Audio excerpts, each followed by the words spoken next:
이 성전이 황폐하였거늘 너희가 이때 판벽한 집에 거주하는 것이 옳으냐? 그러므로 이제 만군의 여호와가 이같이 말하노니 너희는 너희의 행위를 살필지니라. 너희가 많이 뿌릴지라도 수확이 적으며 먹을지라도 배부르지 못하며 마실지라도 흡족하지 못하며 입어도 따뜻하지 못하며 일꾼이 삭슬 받아도 그것을 구멍 뚫어진 전대에 넣음이 되느니라. 만군의 여호와가 말하노니 너희는 자기의 행위를 살필지니라. 너희는 산에 올라가서 나무를 가져다가 성전을 건축하라. 그리하면 내가 그것으로 말미암아 기뻐하고 또 영광을 얻으리라. 여호와가 말하였느니라. 너희 가운데 남아있는 자 중에서 이 성전의 이전 영광을 본 자가 누구냐? 이제 이것이 너희에게 어떻게 보이느냐? 이것이 너희 눈에 보잘것없지 아니하냐? 그러나 여호와가 이르노라. 수룹바벨아 스스로 굳세게 할지어다. 여호사닥의 아들 대제사장 여호수아야 스스로 굳세게 할지어다. 여호와의 말이니라. 이 땅 모든 백성아 스스로 굳세게 하여 일할지어다. 내가 너희와 함께 하노라. 만군의 여호와의 말이니라. 너희가 애굽에서 나올 때 내가 너희와 언약한 말과 나의 영이 계속하여 너희 가운데 머물러 있나니 너희는 두려워하지 말지어다. 만군의 여호와가 이같이 말하노라. 조금 있으면 내가 하늘과 땅과 바다와 육지를 진동시킬 것이요 또한 모든 나라를 진동시킬 것이며 모든 나라의 보배가 이르리니 내가 이 성전의 영광이 충만하게 하리라. 만군의 여호와의 말이니라. 은도 내 것이요 금도 내 것이니라. 만군의 여호와의 말이니라. 이 성전의 나중 영광이 이전 영광보다 크리라. 만군의 여호와의 말이니라.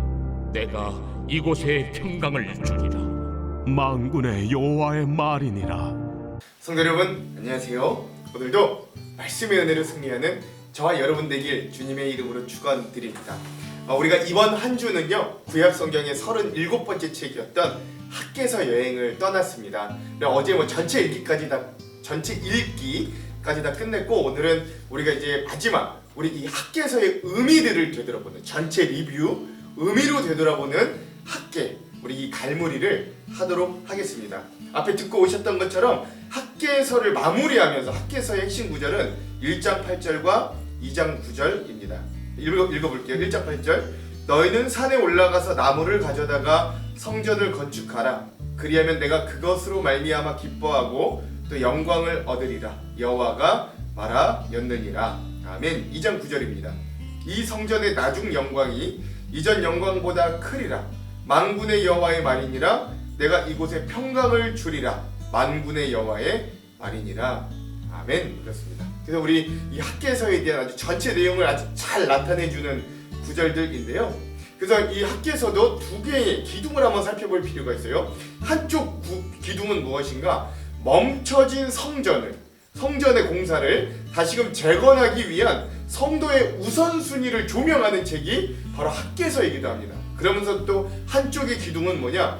진정한 성전은 무엇인지 그리고 그 성전이 되기 위해 오늘 우리는 무엇을 해야 할지를 알려주는 책이 바로 이 학개서다 라고 할 수 있겠습니다. 그리고 그 성전된 자에게 하나님은 어떤 소망과 구원과 축복을 주시는지도 잘 나타내주는 책이기도 하지요. 그래서 오늘 우리는 마지막 5가지 주제들로 오늘 이 학개서를 좀 마무리하려고 합니다. 자, 먼저 첫 번째 주제는요, 삶의 우선순위를 살피라 라고 하는 주제입니다.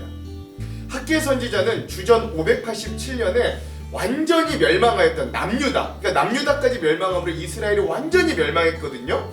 그 이후로 한 50여 년간 바벨론 포로로 살다가 50년이 지나고 난 이후에 1차로 고국 예루살렘으로 돌아왔던 백성 중에 한 명이었습니다.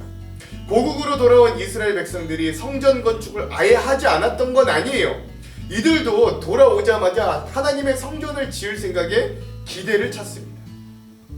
그러나 주변 사마리아인들과 또 다른 이방인들의 끊임없는 방해, 또 이스라엘 백성들의 어떤 현실적인 문제, 그리고 고된 노동, 거기에 설상가상으로 덮친 어떤 흉년과 자연재해 등으로 이 성전 건축이 16년 동안이나 멈추어야 했습니다.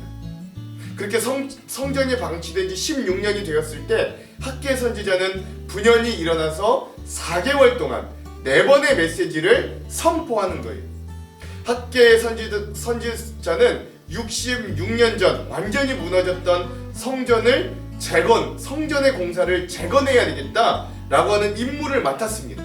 사명을 맡은 거죠. 그리고 많은 이스라엘 백성들이 폐허였던 이 예루살렘의 각자의 삶의 터전을 만드느라 분주하던 그때 하나님의 은혜로 이들이 각자의 집을 짓고 자기의 삶의 터전을 든든히 세워가는 도중에도 하나님의 성전을 짓는 일에는 무관심하였던 이 백성들의 상태를 목도하는 거예요.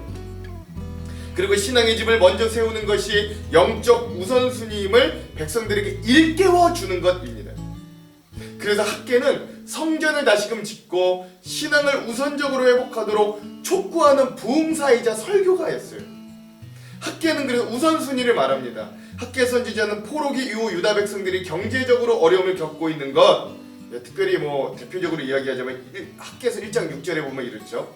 너희가 많이 뿌릴지라도 수확이 적으며 먹을지라도 배부르지 못하며 마실지라도 흡족하지 못하며 입어도 따뜻하지 못하며 일꾼이 삭슬 받아도 그것을 구멍 뚫어진 전대에 넣음이 되느니라 라고 이야기할 정도로 성전 재건을 멈추고 있었기 때문에 너희들의 삶에도 온전한 축복이 임하지 못한다. 우선순위가 바뀌었다 라고 이야기해 주는 거예요. 그래서 학계 1장과 2장 9절까지는 성전 재건을 촉구하고 또 학계 2장 10절과 23절까지는 그 성전 재건에 따른 하나님의 축복과 구원을 이야기해 준다라고 할 수 있습니다. 사실 하나님이 원하시는 성전은 화려한 성전도 아니었어요. 성의만 있으면 충분히 지을 수 있는 그런 성전이었습니다. 여러 번 말씀드리죠. 그래서 레바논의 백향목 이런 거 하나님 원하시지 않으셨다고요. 그저 너희의 가까이 있는 산에 올라가서 그냥 쓸 수 있는 제목만 있다면 가져와 얼른 나의 성전을 지으라 라고 말씀하셨다는 거예요. 그들의 능력 안에서 성전을 지으라고 했지만 능력이 없고 형편이 어려워서 못하겠다고 이 백성들은 이야기하고 있다는, 자기네 집들은 다 잘 지어놓거든. 그러나 말씀은 해야 할 일을 하지 않았기 때문에 이들이 능력을 상실하였고 처지가 어려워졌다고 여러 번 반복해 이야기하는 거예요. 하나님이 원하시는 일을 먼저 하지 못하는 이유는 능력이 부족하고 또 마음과 경제적인 여유가 없어서가 아니라 하나님이 먼저가 아니었기 때문입니다. 이게 엄밀히 솔직히 이야기하자면 그런 이유인 거예요. 그러니까 정말 돈이 없어서가 아니라, 정말 시간이 없어서가 아니라 마음이 없었어요. 우선순위가 잘못되었기 때문이죠. 그러므로 오늘 우리도 우리의 우선순위를 한번 살펴보아야 합니다. 우리 마지막으로 하나님은 3등입니다. 이 시를 읽으면서 오늘 첫 번째 주제를 마무리해 볼게요.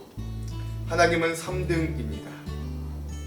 1등은 하고 싶은 일, 2등은 해야 하는 일, 3등은 하나님을 만나는 일. 하고 싶은 일 다 하고 해야 하는 일도 다 마치고 그 후에 여유가 있으면 하나님을 만나줍니다. 하나님은 3등입니다. 어려운 일이 생길 때도 하나님은 3등입니다.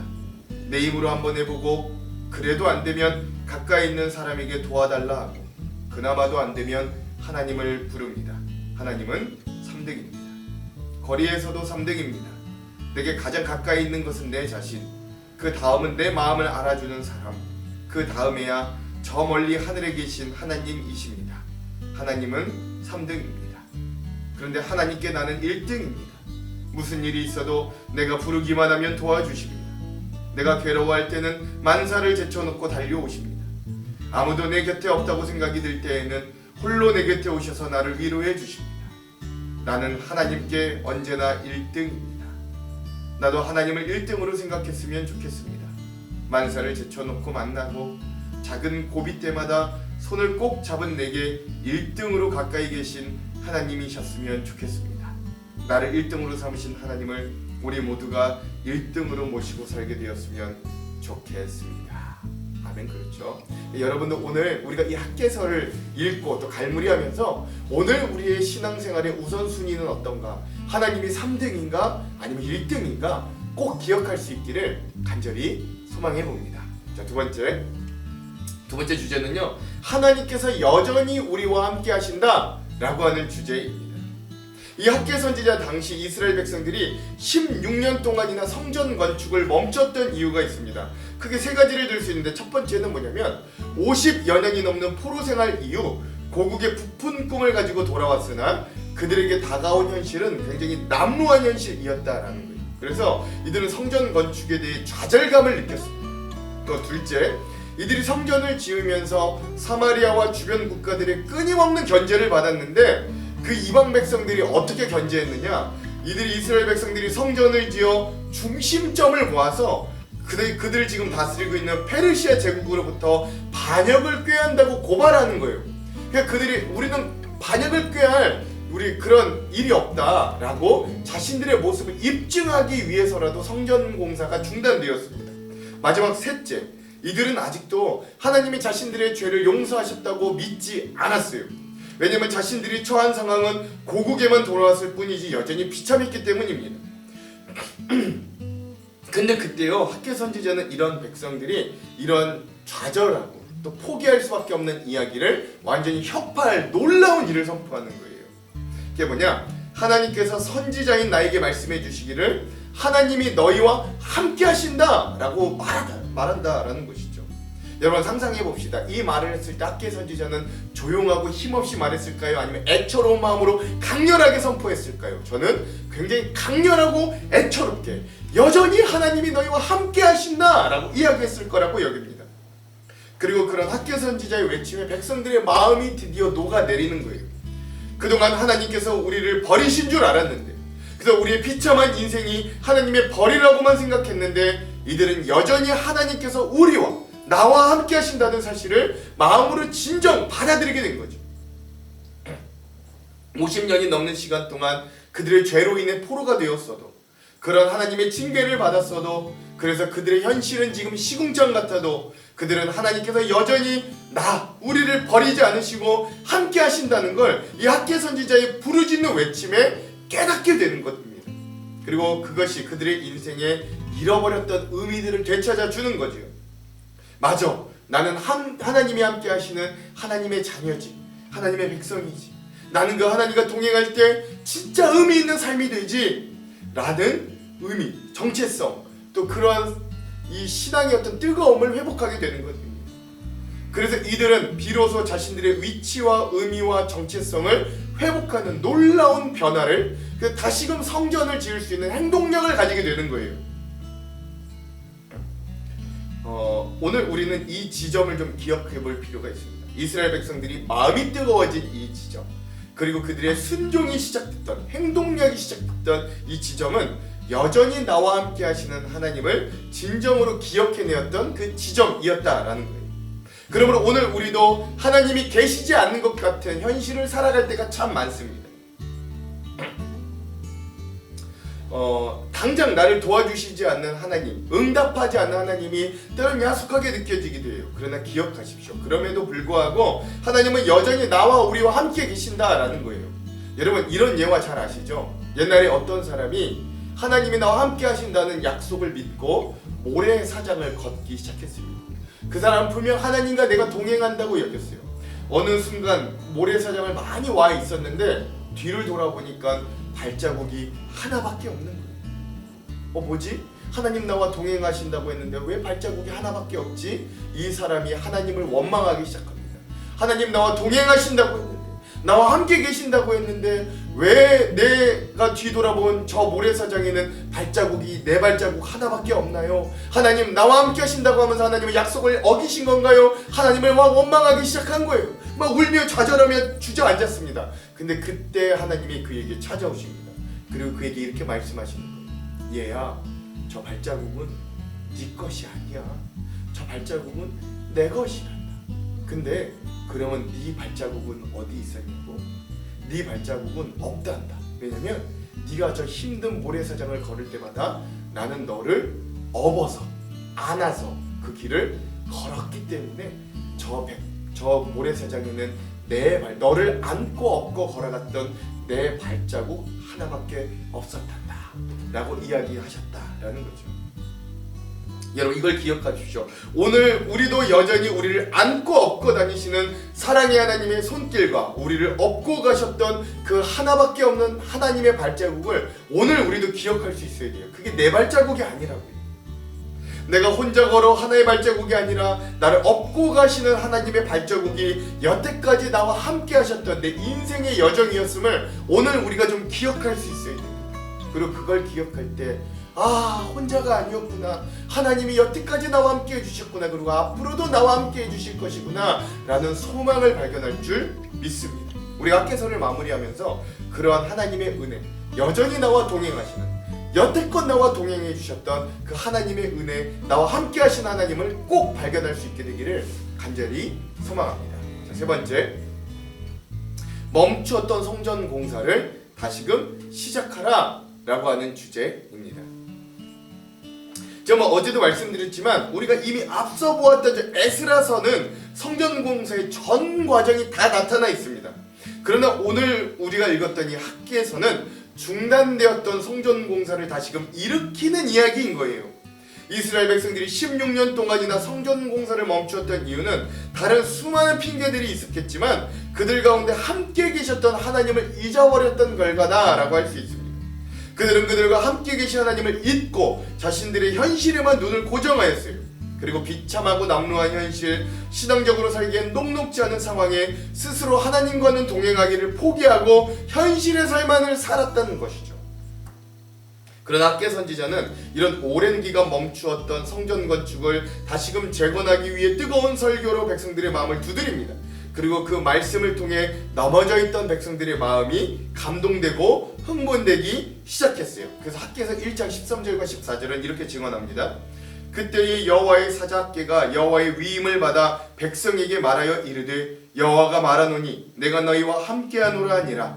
여호와께서 스알디엘의 아들 유다 총독 스룹바벨의 마음과 여호사닥의 아들 대제사장 여호수아의 마음과 남은 모든 백성의 마음을 감동시키며 그들이 와서 만군의 여호와 그들의 하나님의 전 공사를 하였으니 아멘. 그렇죠. 그러니까 드디어 이들이 성전 공사를 시작하게 된 거예요. 매우 중요한 일입니다. 모든 것이 무너졌던 이스라엘에 다시금 성전 공사가 시작됐다라는 것이죠. 그런데 성전이 다시금 세워졌다라는 건 단순히 건물을 세우는 일이 아니라 영적인 모임의 중심을 다시금 일으킨다라는 뜻이에요. 흩어진 영혼의 초점을 다시금 잡아 온전히 하나님을 보겠다라는 이야기입니다. 즉 성전 건축이 시작됐다라는 건 십자가 은혜를 다시금 회복하는 일이며 우리 현실의 삶에서 하나님의 역사를 다시금 발견하기 위해 발버둥치겠다라는 의미가 시작됐다라는 거예요. 그리고 이런 학개의 강렬한 메시지를 통해 백성들의 마음이 뜨거워지고 학개의 메시지가 선포되고 난 이후 4년 만에 이 성전이 완전히 완성되었다라고 역사는 증언합니다. 그리고 이런 학개서의 상황을 오늘 우리에게 대입해 보자면 이렇게 말할 수 있어요. 첫사랑, 즉 그 은혜를 회복하라 라고 하는 진한 메시지, 멈추었던 성전이 있다면 다시금 일으키라 라고 하는 메시지로 우리에게 다가온다라는 것입니다. 학개 선지자의 메시지는요, 그래서 초신자들이나 신앙이 없는 자들만을 향한 것이 아닙니다. 오히려 신앙을 시작하였고 열심도 내었던 자들이 무너져 있을 때 그들을 다시금 일으키는 이야기가 학개 선지자의 메시지라고 할 수 있어요. 요한계시록 2장에 보면 에베소 교회는요, 첫사랑을 잃어버려서 하나님의 책망을 듣는 교회가 되었습니다. 오늘 우리도 마찬가지죠. 신앙은 과거의 경험, 과거에 놀라웠던 경험, 또는 과거에 내가 했던 열심, 또는 그 추억으로 구원을 확인하는 일이 아닙니다. 여전히 신앙은 현재 진행형이 되어야 하고 여전히 우리 안에서 살아 역사해야 되는 거예요. 그러므로 그것이 어떤 이유든 간에 우리의 신앙이 멈추어져 있다면, 무너져 있다면 여러분 우리는 다시 일으킬 수 있어야 됩니다. 여전히 하나님은 우리와 함께 계시고 우리에게 주신 약속을 거두지 않으셨기 때문에 그래요. 우리가 그 하나님의 손을 애써 잡으려고 할 때 하나님은 분명 우리에게 응답해 주실 것이고 우리의 믿음이 다시금 일으킬 수 있도록 힘을 주실 겁니다. 그렇게 다시금 일으키는, 그리고 다시금 일어서는 도전과 소망을 얻는 이 학개서의 여행, 학개서를 마무리하면서 우리가 그 도전을 받고 우리도 일으키는, 다시금 일으키는 귀한 시간들이 되기를 간절히 축원드립니다. 이게 세 번째 주제입니다. 자, 네 번째 주제는요. 겉모습, 즉 외형보다는 진심과 내실을 더 크게 보시는 하나님을 기억하라 라고 하는 것이에요. 학개서가 쓰여진 당시는 나라가 망하고 몇십 년이 지나서 겨우 포로로 돌아왔던 때이기 때문에 우리가 당연히 합리적으로 생각해보자면 이 이스라엘 백성들에게 물자가 풍부하지 못했고 또 예전 솔로몬 성전이 지어졌을 만큼 영광도 없었습니다. 그래야 이런 모습에 많은 백성들이 실망하지만 그럼에도 불구하고 하나님은 이 초라한 겉모습의 성전일지라도 이곳에 함께해 주시고 오히려 예전 솔로몬 성전보다도 더 큰 영광을 주시겠다고 약속해 주십니다. 즉 성전의 영광은 어떤 그 성전의 규모, 겉모습으로 판가름되지 않는다라는 거죠. 진정한 성전의 영광은 하나님께서 함께 하시고 하나님께서 임재하시고 주인 되어 주실 때 비로소 그것이 영광이 되더라라는 걸 알 수 있습니다. 그러므로 오늘 우리도 신앙생활할 때 우리의 겉모습 또는 세상의 규모, 세상의 성공의 기준을 두지 말고 우리의 마음의 내실을 쌓고 하나님께 진심으로 나아가는 살아있는 신앙인들이 될 수 있어야 됩니다. 이스라엘 백성들이 4년 동안 수고하여 지은 이 스룹바벨 성전은 그전 솔로몬의 성전보다 외적으로 크게 화려하거나 어떤 겉모습을 갖추지 못했어요. 특히 솔로몬 성전이 완성되었을 때 그 낙성식에 하나님의 영광을 상징하는 구름이 그 성전 위에 가득하였고 누가 보더라도 하나님의 영광이 시각적으로도 확연히 드러났거든요. 그러나 이들이 지금 짓고 있는 이 두 번째 성전인 스룹바벨 성전이 완성되었을 때 아무런 하나님의 영광도 빛도 시각적으로 나타나지 않았어요. 나타났다면 그것이 분명 기록되었겠죠. 그럼 하나님은 나중에 이 성전의 영광이 더 클 것이라고 한 말을 거짓으로 하신 걸까요? 아닙니다. 그럼 하나님의 나중 영광이 더 큰 것이라고 한 것은 무엇을 의미할까요? 그것은 하나님이 이 성전 여전히 비참한 현실 가운데서도 하나님이 함께하여 주셔서 이 백성들에게 소망과 구원을 주시겠다라는 약속이고요. 그것이 결국 나중에 예수 그리스도의 영광으로 성취되고 나타나게 되는 것입니다. 성전은 그 겉모습이 아무리 웅장하고 화려하더라도 하나님이 그곳에 임재하지 않으신다면 그것은 언젠가 시간이 흐르면 무너지고 말 건축물에 불과하게 됩니다. 그러나 외적으로 조금 초라할지라도 그것에 하나님의 영인 성령께서 함께 하시면 그것은 살아있고 역동하는 공동체가 되는 거예요. 그래서 초대교회가 그런 공동체였죠. 세상적으로는 화려한 면모가 하나도 없었지만 오직 성령이 임하시니 그들이 권능을 받고 그 작은 공동체가 예루살렘과 사마리아와 온 유대와 땅끝까지 이르는 놀라운, 그래서 온 세상을 복음으로 정복하고 승리하는 공동체가 되었다라는 걸 기억할 수 있어야 됩니다. 이것이 진정한 성전이 누리는 더 큰 영광의 모습이에요. 그리고 그 영광은 예수 그리스도의 성육신으로부터 시작하여 이후에 예수님께서 이 땅에 다시 오실 하나님의 나라를 통해 완성될 겁니다. 그러므로 오늘 우리의 교회도 우리의 외적인 것을 더 크게 키울 것에 관심하기보다는 우리 안에 진정 예수 그리스도에 대한 이 마음과 은혜가 살아있는지, 그분을 향한 우리의 진심이 날로 날로 뜨거워지는지 확인해 볼 수 있어야 돼요. 사람의 시각에서는 큰 교회와 작은 교회로 나뉘어진다고 합니다. 그런데 우리가 주목해야 될 건 하나님의 시각에선 큰 교회가 작은 교회가 없어요. 그저 그게 크든 작든 살아있는 교회냐 죽은 교회냐 이거밖에 없다라고 합니다. 이런 교회라는 단어에 우리의 가정, 관계, 직장, 사업체를 넣어도 또 무방한 거예요. 그러니까 하나님 보시기에는 그곳이 살아있냐 죽었냐 이런 기준밖에 없다는 거예요. 크고 작냐는 하나님의 기준이 아니라는 거죠. 즉 외형은 하나님의 기준에 속하지 않는다라는 겁니다. 그러므로 오늘 우리는 우리의 현재 시간을 살아가면서 겉모습에 치중하는 자들이 아니라 하나님과 함께하는 살아있는 신앙인으로 내가 여전히 내실 있게 살아가는지 집중하는 하루가 될 수 있어야 됩니다. 하나님은 그러한 삶에 더 큰 영광을 주신다고 약속해 주셨음을 꼭 기억하십시오. 그러므로 우리가 학개서를 되돌아보면서 우리의 삶에 내실이 있는 그 내실에 집중하는, 하나님께 더 진심으로 나아가는 데 집중하는 귀한 신앙인들이 되기를 간절히 소망해 봅니다. 자, 마지막 다섯 번째 주제는요, 성전을 세우는 사람들을 축복하시는 하나님입니다. 스룹바벨은 유다 총독의 이름이자 이 당시 유다 백성들을 대표하는 이름이었습니다. 그래서 학개 선지자 시대의 이스라엘 백성들의 세대는 스룹바벨 세대라고 불러도 무방합니다. 이런 스룹바벨 세대는 포로에서 돌아와 하나님의 약속의 성취를 이룬 세대예요. 또한 무너진 성전을 다시금 수축한 세대입니다. 그러므로 이 세대는 과거의 멸망과 징계와 아픔을 딛고 다시금 새로운 소망과 희망을 발견한 세대입니다. 그러므로 하나님은 이러한 자들을 사랑하시고 축복해 주시는 거예요. 어려운 상황 가운데서도 힘을 내어 성전의 겉모습을 다시금 지어갔던 세대, 그들의 과거의 불순종과 죄를 벗어버리고 진심과 경건으로 새로운 마음으로 영적 성전을 지어갔던 세대, 하나님 없이 복을 누리던 지난 밑빠진 독에 물을 들이붓던 시간을 지나 하나님으로 그 마음과 공간을 채워서 진정한 복을 누리는 세대가 바로 이 스룹바벨 세대다라고 할 수 있는 거예요. 하나님은 이러한 세대에게 세 가지를 약속해 주십니다. 세 가지 축복을 약속해 주시는데요. 첫째, 각종 나무의 열매를 다시금 회복시켜 주시고 땅의 산물이 풍성한 수확을 거두게 될 것이라는 현실의 복도 약속해 주십니다. 이 첫 번째 복이에요. 그 두 번째 복은 무엇이냐?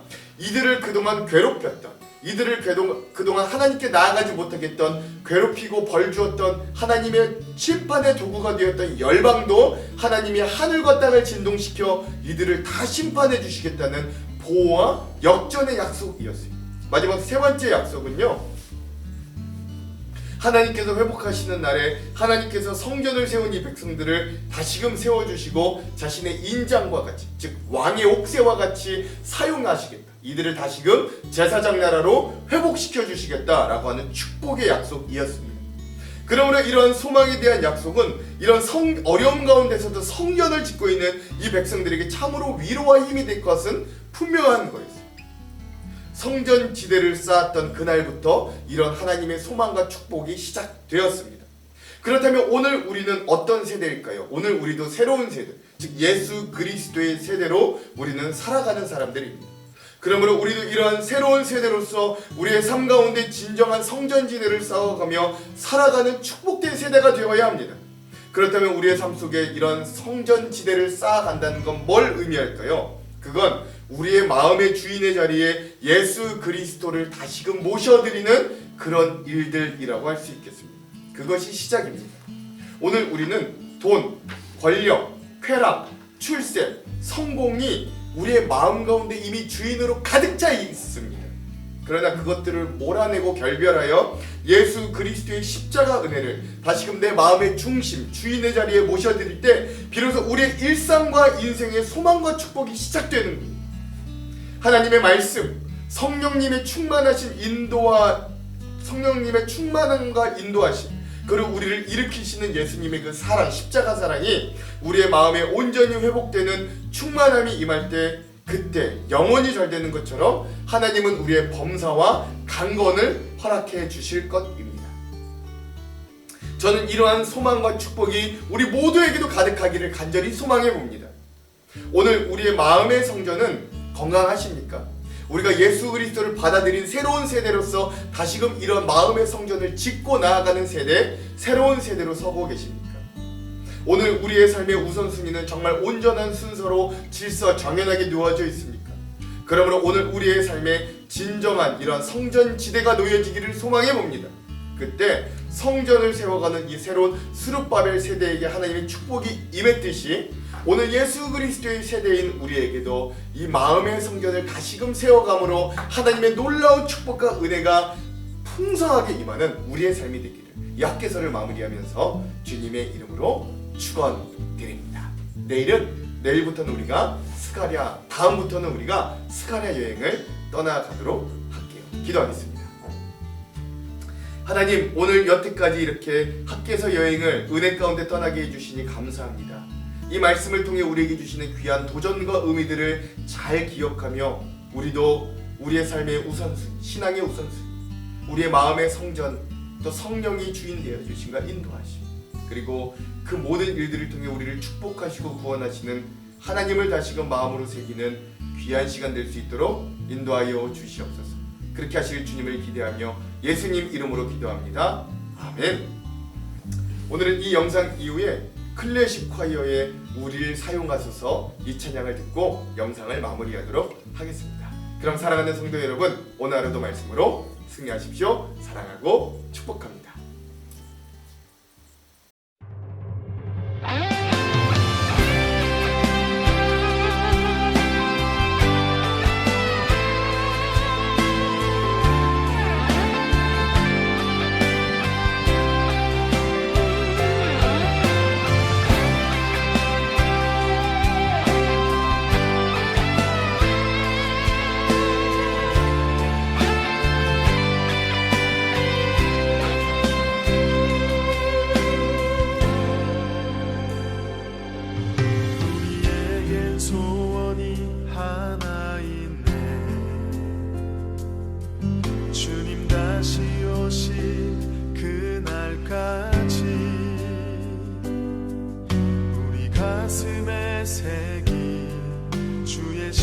십자가 사랑 나의 교회를 사랑케